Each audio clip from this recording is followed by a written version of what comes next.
আন্তর্জাতিক সময়ের সঙ্গে আছি আমি ফারজানা আক্তার। যুক্তরাজ্যে শেখ হাসিনার ঘনিষ্ঠ সাবেক মন্ত্রীসহ রাজনীতিক ও ব্যবসায়ীদের বিপুল পরিমাণ সম্পত্তির সন্ধান পাওয়া গেছে। পাচারের অর্থে অফশোর কোম্পানির নামে কেনা হয়েছে ফ্ল্যাট থেকে শুরু করে সুবিশাল অট্টালিকা। তালিকায় সালমান এফ রহমান, আহমেদ আকবর সোবহান, নজরুল ইসলাম মজুমদার, সাবেক মন্ত্রী সাইফুজ্জামান চৌধুরী সহ অনেকের নাম রয়েছে। দেশটির আবাসন খাতে এসব ব্যক্তির বিনিয়োগ করা সম্পত্তির পরিমাণ 40 কোটি পাউন্ডের বেশি। যুক্তরাজ্যের সংবাদ মাধ্যম দ্য গার্ডিয়ানে উঠে এসেছে এ তথ্য। যুক্তরাজ্যে বিলাসবহুল ফ্ল্যাট থেকে শুরু করে অট্টালিকার মালিক হয়েছেন ক্ষমতাচ্যুত প্রধানমন্ত্রী শেখ হাসিনার ঘনিষ্ঠরা। এ তালিকায় রয়েছেন সাবেক প্রধানমন্ত্রীর বেসরকারি শিল্প ও বিনিয়োগ বিষয়ক উপদেষ্টা সালমান এফ রহমান, বসুন্ধরা গ্রুপের চেয়ারম্যান আহমেদ আকবর সোবহান, সাবেক ভূমিমন্ত্রী সাইফুজ্জামান চৌধুরী, নাসা গ্রুপের চেয়ারম্যান নজরুল ইসলাম মজুমদার ও তাদের পরিবারের সদস্যরা। ব্রিটিশ সংবাদ মাধ্যম অবজারভার ও বার্লিন ভিত্তিক দুর্নীতি বিরোধী প্রতিষ্ঠান ট্রান্সপারেন্সি ইন্টারন্যাশনালের যৌথ অনুসন্ধানে জানা যায়, এসব ব্যক্তিদের নামে দেশটির বিভিন্ন স্থানে প্রায় 350টি সম্পত্তি রয়েছে। যুক্তরাজ্য ও দেশটির বাইরের বিভিন্ন প্রতিষ্ঠানের নামে এই সম্পত্তির বেশিরভাগ কেনা হয়েছে। এ নিয়ে প্রতিবেদন প্রকাশ করেছে দ্য গার্ডিয়ানও। সালমানের পরিবারের সদস্যদের লন্ডনের মেফেয়ার এলাকার গ্রোসভেনর স্কয়ারে 7টি বিলাসবহুল অ্যাপার্টমেন্টের মালিকানা বা মালিকানায় অংশীদারিত্ব রয়েছে। এগুলোর বেশিরভাগই অফশোর কোম্পানির মাধ্যমে কেনা। এর মধ্যে 2022 সালের মার্চ মাসে 2,67,50,000 পাউন্ডে একটি অ্যাপার্টমেন্ট কিনেছিল সালমানের ছেলে আহমেদ শায়ান এফ রহমান। সেখানে 3,55,00,000 পাউন্ডে কেনা একটি ফ্ল্যাটও রয়েছে। 2022 সালে খবর বেরিয়েছিল লন্ডনের শায়ানের একটি বাড়িতে বিনা ভাড়ায় থাকতেন শেখ হাসিনার বোন শেখ রেহানা। দ্য গার্ডিয়ানের প্রতিবেদন অনুযায়ী যুক্তরাজ্যে সাবেক ভূমিমন্ত্রী সাইফুজ্জামান চৌধুরী ও তার পরিবারের প্রায় 16 কোটি পাউন্ড মূল্যের 300টির বেশি সম্পদ রয়েছে। রাজনীতিবিদদের বাইরে বাংলাদেশের ধনী ও প্রভাবশালী ব্যবসায়ীদেরও যুক্তরাজ্যে সম্পত্তি রয়েছে। এর মধ্যে যুক্তরাজ্যের সারে এলাকায় বসুন্ধরা গ্রুপের চেয়ারম্যান আহমেদ আকবর সোবহানের পরিবারের সদস্যদের 2টি সম্পত্তি রয়েছে। 1,30,00,000 পাউন্ড দিয়ে অফশোর কোম্পানির মাধ্যমে এসব সম্পত্তি কেনা হয়েছে। এছাড়া এলাকাটি পরিদর্শনের সময় আহমেদ আকবর সোবহানের এক ছেলের মালিকানাধীন একটি অট্টালিকা সন্ধান পেয়েছে অবজারভার। দেশটিতে নাসা গ্রুপের চেয়ারম্যান নজরুল ইসলাম মজুমদারের সম্পত্তিও জব্দ করা হয়েছে। লন্ডনের কেনসিংটনে তিনিও তার পরিবারের সদস্যরা কিভাবে 3,80,00,000 পাউন্ডের 5টি সম্পত্তি কিনেছেন তা খতিয়ে দেখতে চায় বাংলাদেশের সংশ্লিষ্ট কর্তৃপক্ষ। স্বপ্ন দেখিয়েছিলেন। মালিহা সুরবর্দী, সময় সংবাদ। লন্ডন পৌঁছেছেন বিএনপি মহাসচিব মির্জা ফখরুল ইসলাম আলমগীর। দলের ভারপ্রাপ্ত চেয়ারম্যান তারেক রহমানের সঙ্গে দেশের চলমান পরিস্থিতি এবং দলের সাংগঠনিক বিষয়ে আলোচনার কথা রয়েছে তার। স্থানীয় সময় শনিবার বিকেলে বাংলাদেশ বিমানের ফ্লাইটে সস্ত্রীক লন্ডনের হিথ্রো বিমানবন্দরে পৌঁছান তিনি। তাদের স্বাগত জানায় স্থানীয় বিএনপি নেতাকর্মীরা। সঙ্গে ছিলেন দলের যুক্তরাজ্য শাখার সভাপতি এম.এ. মালেক ও সাধারণ সম্পাদক এম.এ. কয়সর। দলের চেয়ারপারসন খালেদা জিয়ার চিকিৎসা, তারেক রহমানের দেশে ফেরার বিষয়েও বিএনপি মহাসচিব আলোচনা করবেন বলে জানা গেছে।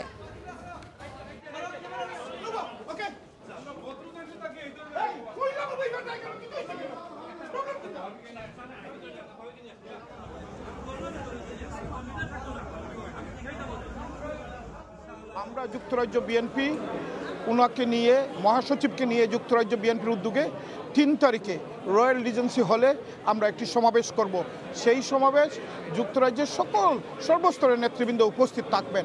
বাংলাদেশের জনগণ তারা অপেক্ষা করছে দেশনায়ক তারেক রহমানের জন্য। তো মহাসচিব ইনশাল্লাহ এর পরে আমাদের মাদার অফ ডেমোক্রেসি দেশনেত্রী বেগম খালেদা জিয়া, ওনাকে আমরা পাবো। তো আমরা যুক্তরাজ্য বিএনপি এবং প্রবাসীরা আমরা অত্যন্ত সৌভাগ্যবান যে আমাদের নেতা নেত্রীদেরকে আমরা সহসাই আমাদের কাছে আমরা পাচ্ছি। আমরা বিশ্বাস করি ভবিষ্যতে বিএনপি সরকার গঠন করবে, সেই আনন্দ আমাদের মাঝখানে বিরাজমান হচ্ছে। ঘুষ কেলেঙ্কারি ইস্যু নিয়ে অবশেষে মুখ খুললেন ভারতের আদানি গ্রুপের প্রতিষ্ঠাতা গৌতম আদানি। বলেন, প্রত্যেক আঘাত আদানি গ্রুপকে আরও শক্তিশালী করে তোলে। আদানির গ্রেফতারি পরোয়ানা নিয়ে যুক্তরাষ্ট্রের পক্ষ থেকে ভারতকে কোনো তথ্য দেয়া হয়নি বলে জানিয়েছেন ভারতের পররাষ্ট্র মন্ত্রণালয়। গেল কয়েকদিন ধরেই আদানি ইস্যুতে উত্তপ্ত ভারতের রাজনৈতিক অঙ্গন। মোদী সরকারের বিরুদ্ধে আদানির পক্ষ নেওয়ার অভিযোগ আনে বিরোধী দলের নেতাকর্মীরা। যদিও এ বিষয়ে এতদিন কোনো মন্তব্য করেননি মূল ঘটনার কেন্দ্রবিন্দুতে থাকা গৌতম আদানি। এবার নিজের ব্যবসা প্রতিষ্ঠানের বিরুদ্ধে ঘুষ কেলেঙ্কারি নিয়ে মন্তব্য করলেন তিনি। স্থানীয় সময় শনিবার ভারতের রাজস্থানে পুরস্কার বিতরণী অনুষ্ঠানে অংশ নেন তিনি। মার্কিন আদালতে গ্রেফতারি পরোয়ানার পর প্রথম জনসম্মুখে আসেন এই ধনকুবের। ভারতীয় ধনকুবের ও আদানি গ্রুপের চেয়ারম্যান গৌতম আদানি বলেন, তার প্রতিষ্ঠান বিশ্বমানের নিয়ন্ত্রক নীতিমালা অনুসরণে প্রতিশ্রুতিবদ্ধ। এর আগেও অনেকবার এমন চ্যালেঞ্জের মুখোমুখি হয়েছেন তারা। প্রতিটি আক্রমণ আদানি গ্রুপকে আরও শক্তিশালী করে তোলে এবং প্রতিটি বাধা তাদের আরও দৃঢ়ভাবে এগিয়ে যেতে উদ্বুদ্ধ করে বলে জানান ভারতীয় এই ধনকুবের।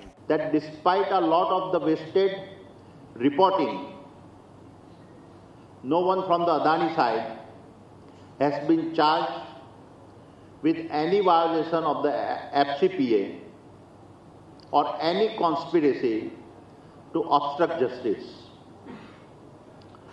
Yet, in today's world, negativity spreads faster than facts. And as we work through the legal process, I want to reconfirm our absolute commitment to world-class regulatory compliance. এদিকে আদানি সহ বাকি তিনজনের গ্রেফতারি পরোয়ানা নিয়ে ভারতকে কোনো তথ্যই দেয়নি মার্কিন আদালত। স্থানীয় সময় শুক্রবার এই কথা জানান ভারতের পররাষ্ট্র মন্ত্রণালয়ের মুখপাত্র রণধীর জয়সওয়াল। তিনি আরও জানান, অভিযুক্তদের সমন কিংবা গ্রেফতারি পরোয়ানা সংক্রান্ত নোটিশ পাঠানোর কোনো অনুরোধ করা হয়নি। মালিহা সুরাওয়ার্দী, সময় সংবাদ। যুদ্ধবিরতি কার্যকরের পর লেবাননে স্বাভাবিক হতে শুরু করেছে জনজীবন। দখলদার ইসরায়েলি বাহিনীর হামলায় বিপর্যস্ত বিভিন্ন শ্রেণী পেশার মানুষ ধীরে ধীরে ফিরতে শুরু করেছেন কাজে। লেবাননের দক্ষিণাঞ্চলের ঐতিহাসিক বন্দর নগর তাইরের জেলেদের মধ্যেও ফিরেছে কর্মচাঞ্চল্যতা। মৌসুম চলে গেলেও মাছ ধরতে যেতে পেরেই উচ্ছ্বসিত সেখানকার জেলেরা। তবে যুদ্ধবিরতির মধ্যেই ইসরায়েলের হামলার ঘটনায় আতঙ্ক বিরাজ করছে তাদের মাঝে। নীল জলরাশির বুকে ভাসছে মাছ ধরার নৌকা। দৃশ্যটি যুদ্ধবিধ্বস্ত দক্ষিণ লেবাননের ভূমধ্যসাগরীয় উপকূলে অবস্থিত তাইরে শহরের। ইসরায়েলি আগ্রাসনের কারণে কদিন আগেও এই সাগরে মাছ ধরার কথা ভাবাই যেত না। তবে চলতি সপ্তাহে ইসরায়েল হিজবুল্লাহর মধ্যে যুদ্ধবিরতি কার্যকর হওয়ার পর ধীরে ধীরে প্রাণচাঞ্চল্য ফিরতে শুরু করেছে তাইরে সহ লেবাননের বিভিন্ন শহরে। এরই মধ্যে অনেক জেলে মাছ ধরতে গভীর সাগরে গেছেন, অনেকে আবার মাছ নিয়ে ফিরেও এসেছেন। কেউ কেউ শেষ মুহূর্তে জাল সারাইয়ের কাজে ব্যস্ত, অনেকেই বড়শি হাতে আসছেন উপকূলে। অক্টোবর ও নভেম্বরে মাছ ধরার মৌসুম চললেও যুদ্ধের কারণে সাগরে নামতে পারেনি জেলেরা। তবু মাছ ধরতে যেতে পারছেন, এতেই উচ্ছ্বসিত তারা। 2 মাস ইসরায়েলি যুদ্ধ ও অবরোধের কারণে আমরা অবরুদ্ধ ছিলাম, তবে সৃষ্টিকর্তার প্রতি কৃতজ্ঞতা যে আমরা মাছ ধরতে যেতে পারছি। তাইরি শহরের জনজীবন স্বাভাবিক হতে শুরু করেছে। আমরা এখানে আবার ফিরতে পারবো ভাবতে পারিনি। মাছ ধরতে পারাটা তো আরো বড় ব্যাপার। মূলত 2 মাস আগে ইসরায়েল হিজবুল্লাহ যুদ্ধ মারাত্মক আকার ধারণ করলে দক্ষিণ লেবাননের উপকূলীয় এলাকায় প্রবেশের ওপর নিষেধাজ্ঞা আরোপ করে ইসরায়েলি বাহিনী, যে কারণে জীবিকা নির্বাহের একমাত্র পথ মাছ শিকার বন্ধ হয়ে বিপাকে পড়েন মৎস্যজীবীরা। সপ্তাহখানেক আগে উপকূলে ইসরায়েলের ড্রোন হামলায় 2 জেলে নিহত হন। আবার যুদ্ধবিরতির শর্ত উপেক্ষা করে তেল আবিবের হামলার কারণে অনেক জেলের মাঝে আতঙ্ক বিরাজ করছে। এমনকি লেবাননের সেনারাও জেলেদের নিরাপত্তা ইস্যুতে নিজ দায়িত্বে মাছ ধরতে যেতে বলেছেন, যে কারণে প্রাণ হাতের মুঠোয় নিয়ে সাগরে নামতে হচ্ছে জেলেদের। নাসরিন রুমি, সময় সংবাদ। মার্কিন প্রেসিডেন্ট জো বাইডেন তার মেয়াদের শেষ দিকে এসে প্রথমবারের মতো আফ্রিকা সফরে যাচ্ছেন। এই সফরের মূল লক্ষ্য জাম্বিয়া, কঙ্গো ও অ্যাঙ্গোলার মধ্যে রেল সংযোগ স্থাপনে লোবিটো করিডোর প্রকল্পকে এগিয়ে নেওয়া। এই প্রকল্প কেবলমাত্র যোগাযোগের উন্নয়ন নয়, বরং এটি যুক্তরাষ্ট্রের কৌশলগত অর্থনীতির গুরুত্বপূর্ণ অংশ হিসেবে উল্লেখ করছেন বিশ্লেষকরা। যুক্তরাষ্ট্রের প্রেসিডেন্ট জো বাইডেন তার মেয়াদের শেষ দিকে এসে প্রথমবারের মতো আফ্রিকা সফরে যাচ্ছেন। সোমবার থেকে শুরু হতে যাওয়া এই 3 দিনের সফরে অ্যাঙ্গোলার লোবিটো করিডোর প্রকল্পের প্রচারণা চালাবেন তিনি, যা জাম্বিয়া, কঙ্গো ও অ্যাঙ্গোলার মধ্যে রেল সংযোগ স্থাপন করবে। এই প্রকল্প স্থানীয় পরিবহন ব্যবস্থার উন্নয়নের পাশাপাশি আফ্রিকার খনিজ সম্পদের আন্তর্জাতিক সরবরাহ নিশ্চিত করতে বড় ভূমিকা রাখবে বলে আশা করা হচ্ছে। এই রেল প্রকল্পের মাধ্যমে গ্রিন ইকোনমিতে নেতৃত্ব ধরে রাখার চেষ্টা করছে যুক্তরাষ্ট্র। কঙ্গো ও জাম্বিয়ার মতো দেশ থেকে সংগ্রহ করা গুরুত্বপূর্ণ খনিজ যেমন কোবাল্ট ও লিথিয়াম বৈশ্বিক সবুজ অর্থনীতিতে বড় ভূমিকা পালন করবে। তবে এই প্রকল্পের ভবিষ্যৎ নতুন প্রশাসনের উপর নির্ভর করছে। বিশেষজ্ঞরা মনে করছেন 20 জানুয়ারি শপথ নেওয়ার পর ডোনাল্ড ট্রাম্প মসনদে বসলেও চীনের প্রভাব কমানোর কৌশল হিসাবে এই প্রকল্প অব্যাহত থাকতে পারে। যদিও বাইডেনের আফ্রিকার সফর বারবার বিলম্বিত হয়েছে, এটি তার মেয়াদের শেষ দিকে এসে একটি গুরুত্বপূর্ণ উদ্যোগে পরিণত হয়েছে।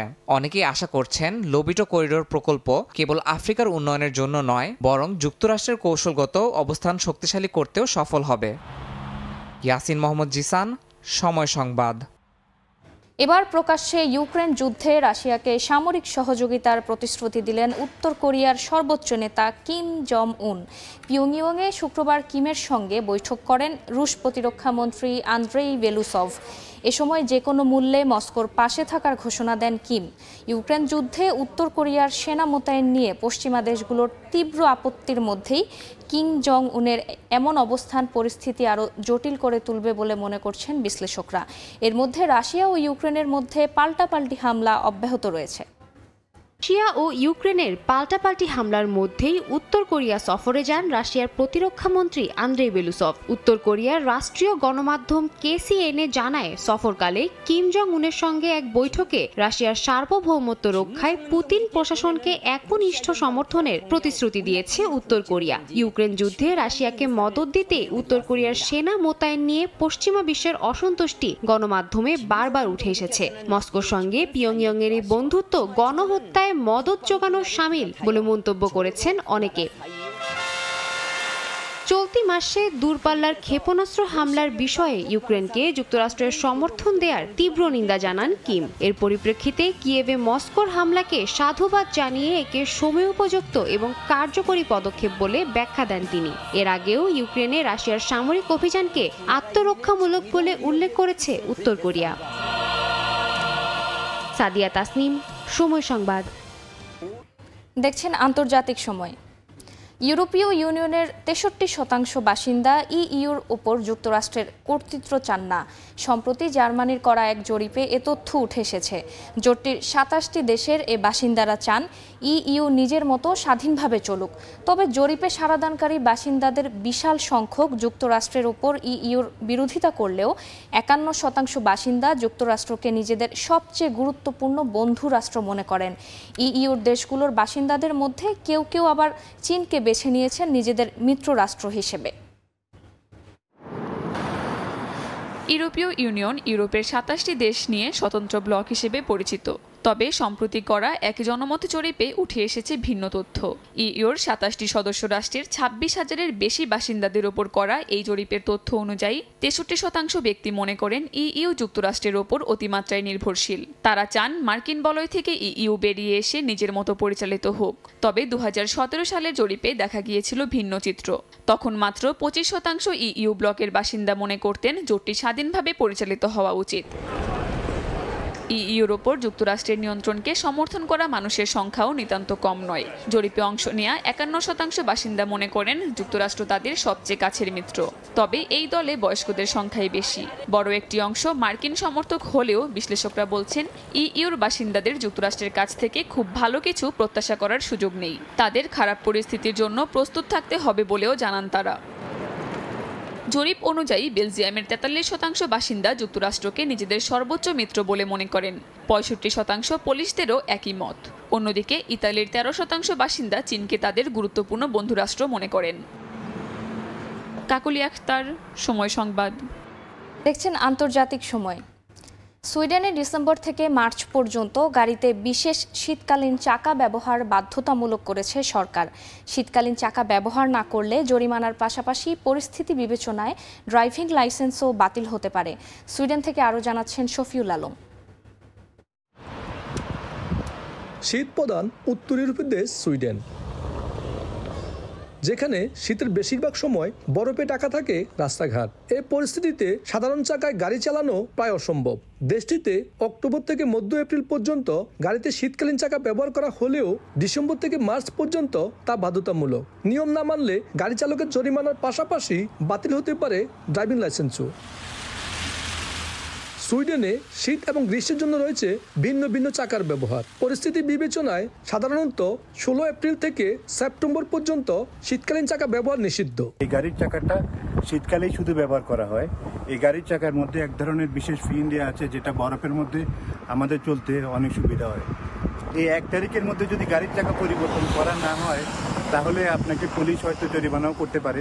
সুইডেনে ড্রাইভিং লাইসেন্স পেতে হলে পরীক্ষায় উত্তীর্ণ হওয়ার পাশাপাশি শীতের রাস্তায় বিভিন্ন পরিস্থিতিতে ঝুঁকি মোকাবেলায় বিশেষ প্রশিক্ষণ নিতে হয়। দেশটিতে সড়ক দুর্ঘটনায় এখনও প্রতি বছর মারা যান 200-র বেশি মানুষ। তবে এই সংখ্যা শূন্যের কোঠা নামিয়ে আনতে কাজ করছে সুইডিশ সরকার। শফিল আলম, সময় সংবাদ, সুইডেন। অফিসের একঘেয়ে জীবন থেকে মুক্তি পেতে অভিনব চেয়ার প্রতিযোগিতার আয়োজন করেছে জাপান। ইসো 1 গ্র্যান্ড পিক্স নামে ব্যতিক্রমী এ উদ্যোগ বেশ উপভোগ করছেন কর্মীরা।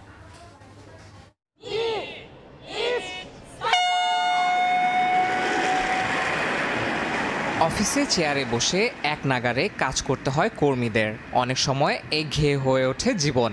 এবার অফিসের চেয়ারকে গাড়ি বানিয়ে করা হয় বিনোদনমূলক প্রতিযোগিতা। জাপানের টোকিওতে ইস্যু 1 গ্র্যান্ড প্রিক্স নামে এই প্রতিযোগিতা তৈরি করেছে নতুন চমক। অংশ নিয়ে উচ্ছ্বসিত কর্মীরাও। মজার এই প্রতিযোগিতায় অংশ নেয় বিভিন্ন প্রতিষ্ঠানের 18টি দল। উপভোগ করেন অনেক দর্শক। 2 ঘন্টার প্রতিযোগিতায় চেয়ারে বসে বেশিবার 170 মিটার লম্বা ট্র্যাক পাড়ি দেয়া ফার্নিচার কোম্পানি কোকুয়োর দলকে বিজয় ঘোষণা করা হয়। ঘন্টায় 20 কিলোমিটার গতিতে চেয়ার দৌড়ের প্রতিযোগিতায় বাড়তি উত্তেজনা যোগ হয়। আমাদের কোম্পানি চেয়ার তৈরি করে। নিজেদের তৈরি চেয়ার ব্যবহার করেই প্রতিযোগিতায় অংশ নিয়েছি আমরা। চেয়ার তৈরির আবেগ ও দক্ষতাই আমাদের জয় নিশ্চিত করেছে। কঠিন এই প্রতিযোগিতায় ক্লান্তিতে ছেড়ে দিতে বাধ্য হন অনেকে। মূলত স্থানীয় বাজারকে পুনরুজ্জীবিত করার পাশাপাশি কর্মীদের বিনোদন দিতেই ব্যতিক্রমী এই উদ্যোগ বলে জানান আয়োজকরা। ইয়াসিন মোহাম্মদ জিসান, সময় সংবাদ। মিশরের কায়রোতে পুরনো বই সংরক্ষণ মোহাম্মদ জাকি নামের এক বই প্রেমিক। পুরনো বইয়ের প্রতি ভালোবাসা এবং ঐতিহ্য রক্ষার দায়িত্ববোধ থেকে 5 দশকেরও বেশি সময় ধরে এ পেশার সঙ্গে যুক্ত তিনি। বর্তমানে রাজধানীর এক কর্মশালায় এ কাজে নিবেদিত একটি দলের নেতৃত্ব দিচ্ছেন।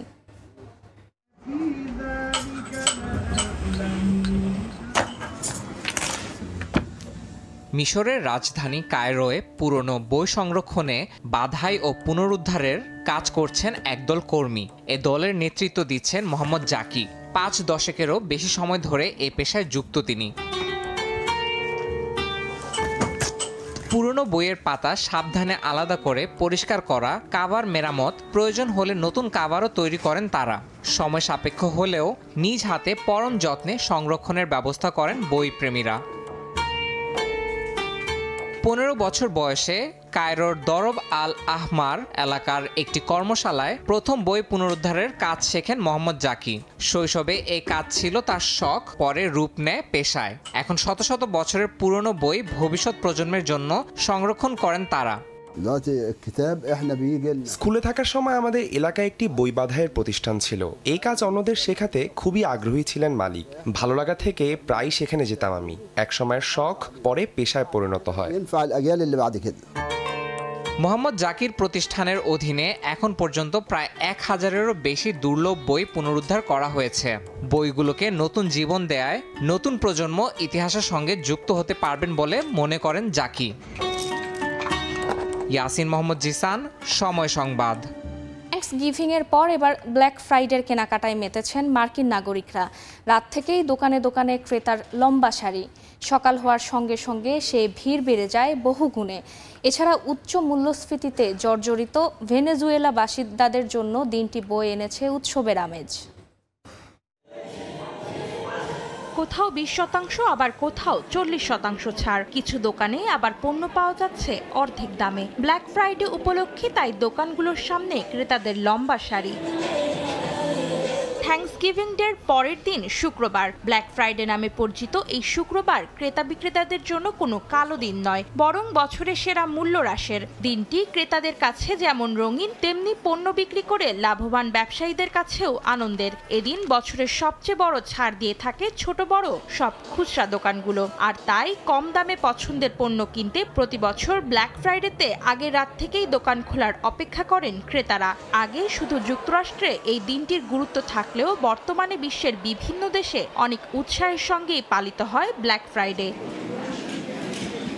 ব্ল্যাক ফ্রাইডে উপলক্ষে শুক্রবার যুক্তরাষ্ট্রের ক্যালিফোর্নিয়ার দোকানগুলোতে দেখা গেছে উপচে পড়া ভিড়। কেউ কিনেছেন পছন্দের ব্র্যান্ডের পোশাক, কেউ আবার বহু আকাঙ্ক্ষিত ইলেকট্রনিক ডিভাইস। এখানে এটি আমার প্রথম ব্ল্যাক ফ্রাইডে। আমি খুবই ব্যাকুল হয়ে আছি। 2 ঘন্টার মধ্যে আমাকে ঘুরে ঘুরে সবকিছু কিনতে হবে। দিন দিন জিনিসের দাম অনেক বেড়ে যাচ্ছে। আমি মনে করি এই ছাড়ে অনেক উচ্চ মূল্যের জিনিস আপনার নাগালের মধ্যে পাবেন। এতে আপনার বাজেটও ঠিক থাকবে। ক্যালিফোর্নিয়া ছাড়াও new jersey, Florida, Minnesota, Washington, new York, Chicago, Michigan সহ যুক্তরাষ্ট্রের বিভিন্ন অঙ্গরাজ্যের সুপার শপগুলোতে চলছে কেনাকাটার ধুম। ভেনেজুয়েলাতেও ব্ল্যাক ফ্রাইডে উপলক্ষে ছাড় দিয়েছে খুচরা বিক্রেতারা। বর্তমানে দেশটির উচ্চ মূল্যস্ফীতির কারণে বাসিন্দাদের ক্রয় ক্ষমতা কমে এসেছে। তাই দোকানগুলোতে ছাড় দেয় অনেকেই স্বস্তির সঙ্গে পছন্দের পণ্যটি লুফে নেন। ইলেকট্রনিক দোকানগুলোতে ভিড় জমান বেশিরভাগ ক্রেতা। মূল্য ছাড়ে অনেকেই কেনেন বড় এলইডি টিভি। অন্তরা সেন, সময় সংবাদ। খ্রিস্ট ধর্মাবলম্বীদের সবচেয়ে বড় ধর্মীয় উৎসব বড়দিনকে সামনে রেখে ইউরোপের বিভিন্ন দেশে চলছে নানা আয়োজন। বেলজিয়ামের ব্রাসেলসে শুরু হয়েছে মৌসুমের ছুটি। বর্ণিল আলোয় সাজানো হয়েছে রাস্তাঘাট, বসেছে ক্রিসমাস মার্কেট। উৎসবের আমেজ লেগেছে স্লোভেনিয়ায়। দেশটির বাসিন্দাদের উপস্থিতিতে আলোকিত করা হয় রাজধানী লুবলিয়ানার পথঘাট। অস্ট্রিয়াতেও প্রদর্শিত হচ্ছে যিশু খ্রিস্টের জন্মের সময়ের অনেক দৃশ্য।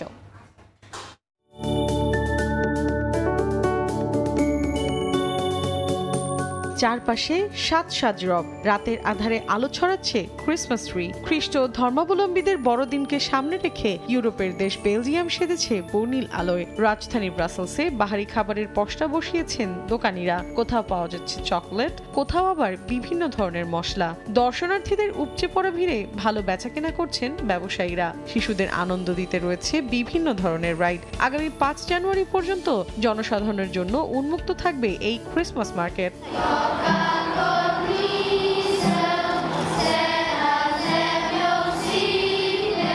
ক্রিসমাসের আমেজ শুরু হয়েছে ইউরোপের আরেক দেশ স্লোভেনিয়ায়। স্থানীয় সময় শুক্রবার আলোকিত করা হয় রাজধানী লুবলিয়ানার রাস্তাঘাট। এ সময় উপস্থিত ছিলেন শহরটির মেয়র। উৎসবের এই মৌসুমে সবার জন্য শুভকামনা জানান তিনি। এই আয়োজনে মুগ্ধ বাসিন্দারা।